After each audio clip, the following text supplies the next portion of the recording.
आपका बहुत बहुत स्वागत है। आपके साथ मैं हूं राकेश पांडे। सुबह के 8 बजने वाले हैं। वक्त हो गया सुपरफास्ट 100 का। अगले 22 मिनट में नजर डालेंगे 100 बड़ी खबरों और आपके साथ मैं हूं राजीव। शुरुआत करते हैं बड़ी खबर से। दिल्ली के मोहन गार्डन इलाके में एक बच्चे की मौत के बाद लोगों ने जमकर हंगामा किया। बुखार के बाद 3 साल की जानवी को लेकर घर वाले पास के क्लिनिक गए थे। घर वालों का आरोप है कि बच्ची को इंजेक्शन देने के बाद उसकी मौत हो गई। बच्चे की मौत की खबर लगते ही मां दहाड़ मारकर रोने लगी। उसे भरोसा नहीं हो रहा था कि उसकी जानवी की मौत हो चुकी है। मां रह रहकर अपनी बेटी को वापस देने की गुहार लगा रही थी। हंगामे की खबर मिलते ही पुलिस आरोपी डॉक्टर के क्लिनिक पहुंच गई। मामले में पूछताछ करने के बाद पुलिस ने क्लिनिक को सील कर दिया। बताया जा रहा है कि डॉक्टर की पत्नी ने इंजेक्शन लगाया था। बच्चे की लाश को पोस्टमार्टम के लिए भेजकर पुलिस मामले की तफ्तीश में जुट गई। दिल्ली के ज्योति नगर इलाके से लापता हुई लड़की का शव मिलते ही लोगों ने थाने के बाहर हंगामा शुरू कर दिया। लड़की के घर वालों ने पुलिस पर लापरवाही का आरोप लगाते हुए शुक्रवार की शाम जमकर बवाल किया। 11वीं में पढ़ने वाली लड़की 13 जुलाई से लापता थी। शुक्रवार की शाम नरेला के जंगल में उसकी लाश मिली। घर वालों ने जैसे अपनी बेटी की लाश देखी वो आपस से बाहर हो गए। थाने के बाहर लोगों की भीड़ जमा हो गई। थाने में रिपोर्ट लिखवाने के बावजूद कार्रवाई न करने का आरोप लगाकर खूब हंगामा हुआ। घर वालों का आरोप है कि मोहल्ले की ही 2 लड़कियों ने शालू को अगवा करवाया था। इसकी शिकायत ज्योतिनगर थाने में भी की गई थी, लेकिन एसएचओ ने गुमशुदगी का मामला बताकर कार्रवाई नहीं की। अब लड़की की लाश मिलने के बाद इनका गुस्सा फूट गया। दिल्ली के ली मेरिडियन होटल के पास एक क्लब के बाहर बीती रात रोड रेस का मामला सामने आया। क्लब में जन्मदिन की पार्टी मनाकर कुछ लड़के लड़कियों की बाहर खड़े लड़कों से पहले खास सुनी हुई, फिर ये विवाद झगड़े तक पहुंच गया। बताया जा रहा है कि विवाद कार के हॉर्न को लेकर हुआ। पार्टी मनाकर लड़के लड़कियां जैसे ही पार्किंग से बाहर निकले तो उनकी कार के सामने ट्रक आ गया और उन्होंने हॉर्न बजाना शुरू कर दिया। इसका पास में खड़े कुछ युवकों ने विरोध किया और फिर मामला मारपीट पर जा पहुंचा। पुलिस मौके पर पहुंची तो लड़के भाग गए और पुलिस ने कार सवार लड़के लड़कियों को मेडिकल के लिए भेज दिया। लड़कियों का आरोप है कि उनके साथ न सिर्फ मारपीट की गई बल्कि कपड़े भी फाड़े गए। जम्मू कश्मीर के बारामूला में आतंकी हमला हुआ है। ग्रेनेड से हुए हमले में एक पुलिस का जवान शहीद हो गया। हमले में 4 आम लोगों के भी घायल होने की खबर है। आतंकियों ने रात 2:30 पर हमला किया। कुछ मिलिटेंट मिले हुए थे जिन्होंने पहले एक ग्रेनेड मार दिया जो फट गया और फायरिंग उसके बाद की। एक जो हमारा जवान है मोहम्मद सईद वो शहीद हो गया। यूपी के कांट में एक बार फिर तनाव हो सकता है। बीजेपी के कई विधायकों और सांसदों समेत 25 लोग आज मुरादाबाद के कांट पहुंचेंगे। पार्टी एसएसपी धर्मवीर सिंह के खिलाफ मुकदमा दर्ज कराना चाहती है। पार्टी के मुताबिक एसएसपी ने अपने पद का दुरुपयोग करते हुए बीजेपी नेताओं और कार्यकर्ताओं के खिलाफ ज्यादती की थी। वहीं कांट मुद्दे को लेकर बीजेपी मुरादाबाद सहित यूपी के कई इलाकों में आज प्रदर्शन करेगी। विश्व हिंदू परिषद का आज कांट में जलाभिषेक कार्यक्रम और मंदिर पर लाउड स्पीकर लगाने को लेकर प्रशासन मुस्तैद है। धारा 144 भी लगा दी गई। इस बीच कांट में जलाभिषेक करने जा रही बीजेपी नेता साध्वी प्राची को पुलिस ने हिरासत में ले लिया। कांट में लाउड स्पीकर लगवाने के लिए 4 जुलाई को महापंचायत न होने देने के बाद वो मौन व्रत पर बैठ गई थी। उन्होंने कहा कि 25 जुलाई को कांट में जलाभिषेक के बाद ही अपना व्रत तोड़ेंगी। मेरठ के मकबरा डिग्गी मोहल्ले में 2 पक्षों की लड़ाई में एक शख्स की मौत हो गई, जिसके बाद पूरे घर में कोहराम मच गया। घर के बाहर जानवर बांधने को लेकर यह झगड़ा शुरू हुआ और साजिद नाम के लड़के की मौत पर जाकर खत्म हुआ। साजिद और पड़ोस में रहने वाले शाहबुद्दीन के बीच झगड़े की शुरुआत हुई। आरोप है कि इसके बाद पीट कर साजिद की हत्या कर दी गई। इसके बाद साजिद के घर वालों का गुस्सा शाहबुद्दीन के घर पर टूटा। शाहबुद्दीन के घर को आग के हवाले कर दिया गया। हत्या और हंगामे की खबर मिलते ही पुलिस मौके पर पहुंच गई। पुलिस ने किसी तरह लोगों के गुस्से को शांत किया। मामले की रिपोर्ट लिखकर तफ्तीश शुरू कर दी गई। यूपी की राजधानी लखनऊ में जमकर हंगामा हुआ। गुस्साई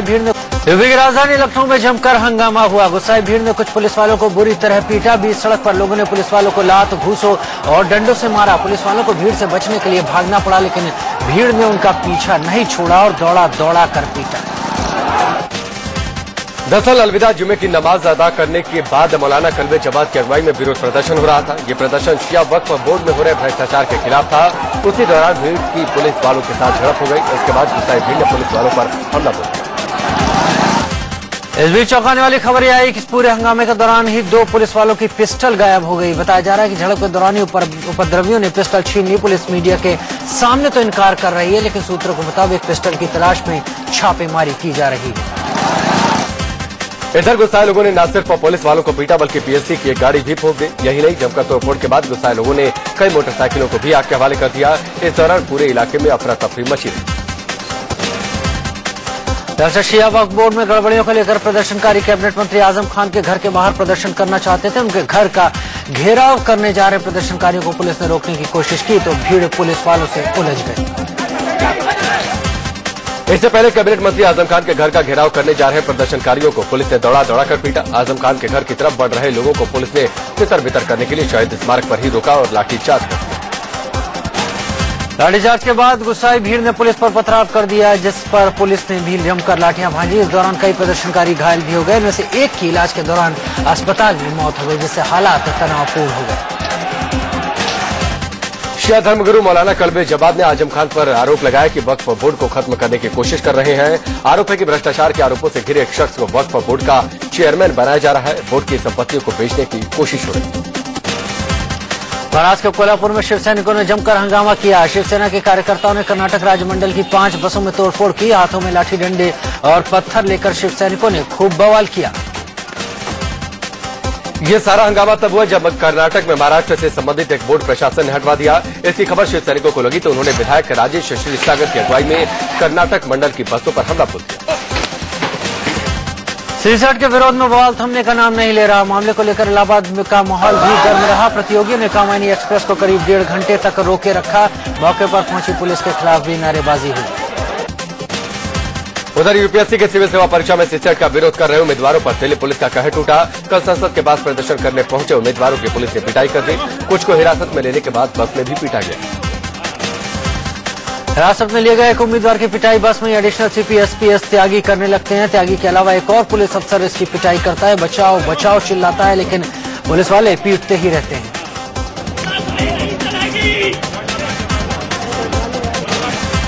यूपीएससी के खिलाफ मोर्चा खोलने संसद के करीब पहुंचे उम्मीदवारों को आगे बढ़ने से ही पुलिस ने रोक दिया था। इस दौरान पुलिस और प्रदर्शनकारियों के बीच भिड़ंत भी हो गई। पुलिस वाले हाथापाई तक पर उतर आए।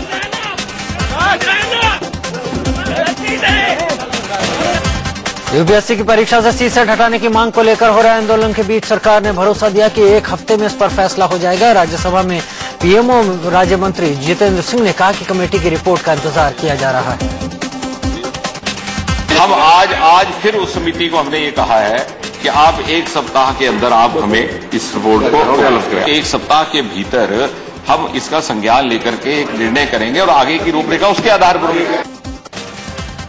पीएमओ में राज्य मंत्री जितेंद्र सिंह ने राज्यसभा में यह भी कहा कि भाषा के आधार पर यूपीएससी के परीक्षार्थियों के साथ कोई नाइंसाफी नहीं होने दी जाएगी। भाषा के आधार पर किसी भी विद्यार्थी वर्ग से कोई पक्षपात हो, अन्याय हो, सरकार इसका कदापि इस पर समर्थन नहीं करती। And we don't wish to link language with skill.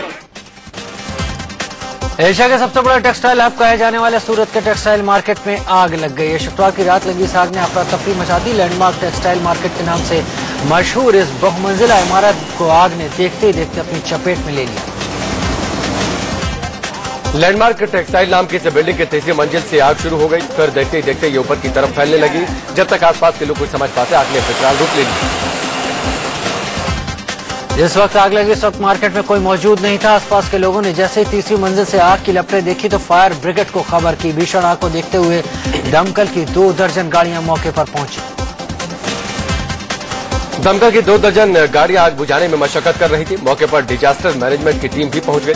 कई घंटों की कड़ी मशक्कत के बाद आग पर काबू पाया गया, लेकिन तब तक करोड़ों का सामान आग में सुहा हो चुका था। आग कैसे लगी इसका भी पता नहीं चल पाया।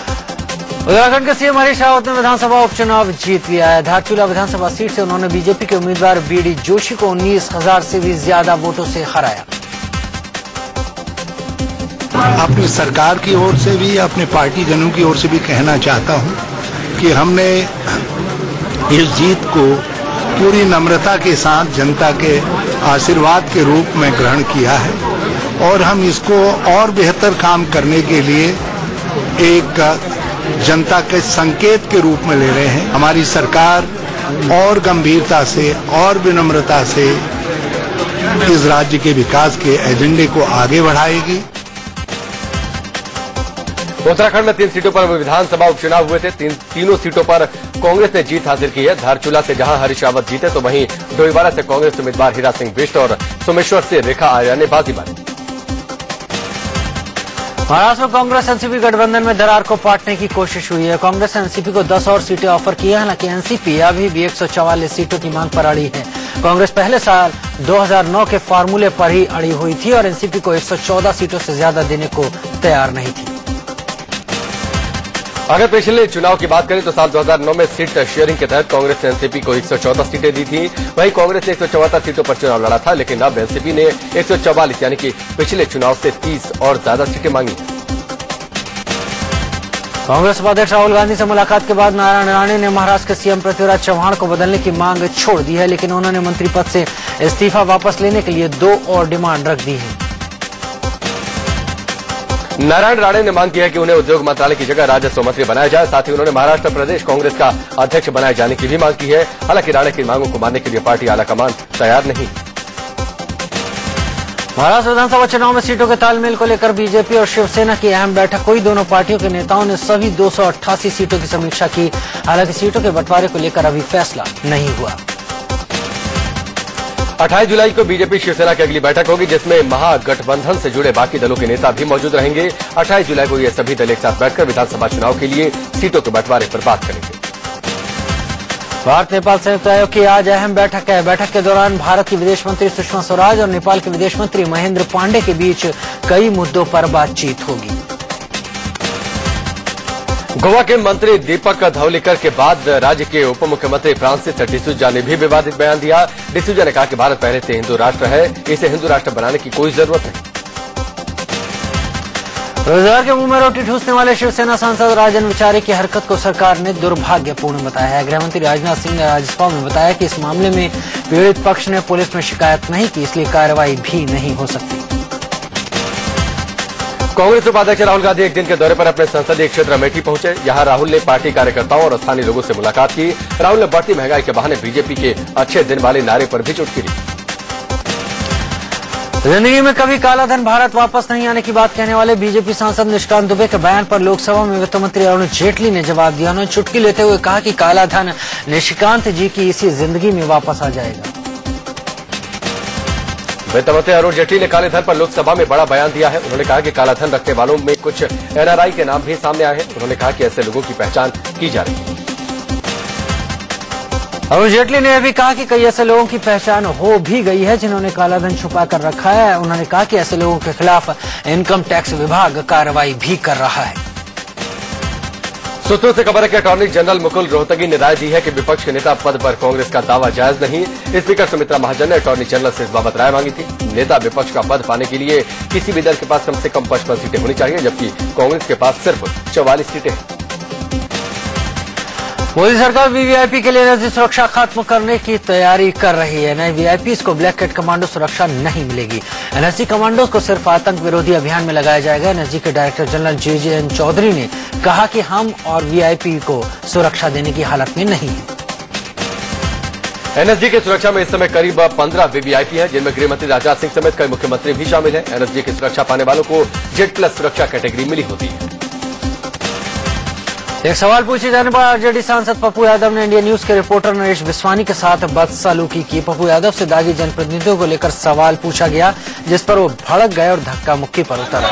आपके आंदोलन पे मैं भी हूँ, कल रात से आपके आंदोलन को मैं भी कर रहा हूँ।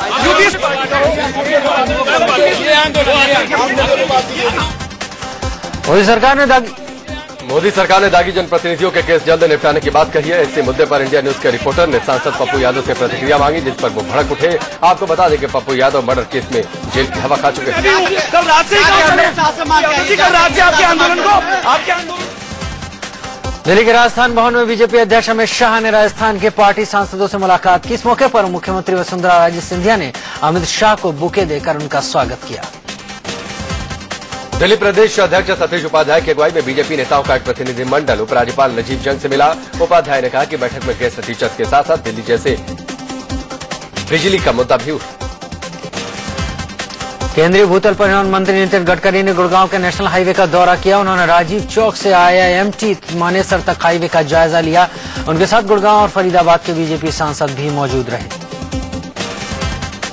मध्य प्रदेश में हुए व्यावसायिक परीक्षा मंडल यानी व्यापम घोटाले के मुख्य आरोपियों में से एक और खनन कारोबारी सुधीर शर्मा ने भोपाल की जिला अदालत में आत्मसमर्पण कर दिया। शर्मा पर एसटीएफ ने 5,000 रुपए का इनाम घोषित कर रखा।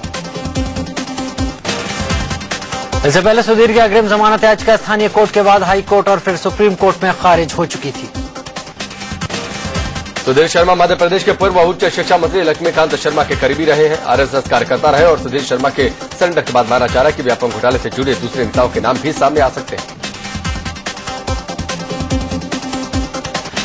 तेलंगाना का ब्रांड एम्बेसडर बनाए जाने को लेकर उठे सवालों से सानिया मिर्जा बेहद दुखी हैं। एक इंटरव्यू के दौरान उनका दुख आंसू के रूप में फूट भी पड़ा।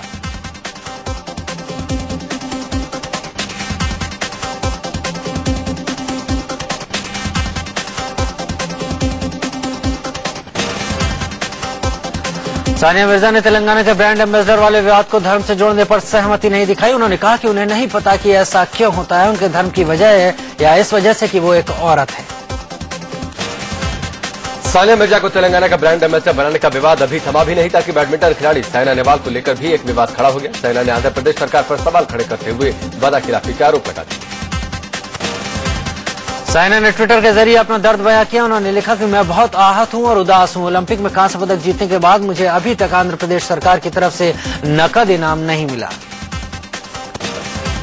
दरअसल साल 2012 लंदन ओलंपिक में ब्रॉन्ज मेडल जीतने के बाद आंध्र प्रदेश के तत्कालीन सीएम ने साइना को 50 लाख रुपए के इनाम देने का ऐलान किया था। ऐलान के 2 साल गुजरने के बाद भी साइना को अब तक इनाम नहीं मिला। फिल्म अभिनेता राजेश खन्ना का बंगला आशीर्वाद एक बार फिर विवादों में है। बंगला बेचे जाने के बाद राजेश खन्ना की लिव इन पार्टनर रही अनीता अडवाणी उनके परिवार को कानूनी नोटिस भेजने का मन बना रही है। राजेश खन्ना की दोनों बेटियां ट्विंकल और रिंकी खन्ना ने एक बिजनेसमैन को ये बंगला 90 करोड़ रुपए में बेच दिया। वहीं अनीता अडवाणी के मुताबिक राजेश खन्ना चाहते थे कि उनकी मौत के बाद बंगले को म्यूजियम बना दिया जाए। असम के 3 जिलों ब्रह्मपुत्र और बेकी में नदी तबाही मचा रही है। यहाँ के बरपेटा, नॉर्थ लखीमपुर और सोनितपुर जिलों में नदियों का पानी किनारों को तोड़ता हुआ रिहायशी इलाकों में जा घुसा है। बरपेटा जिले में ब्रह्मपुत्र नदी का बढ़ता जलस्तर लगातार जमीन और खेत काट रहा है। तटीय इलाकों में नदी का बहाव इतना तेज है कि लोगों के खेत और जमीनें कट कट कर नदी में समा रही हैं।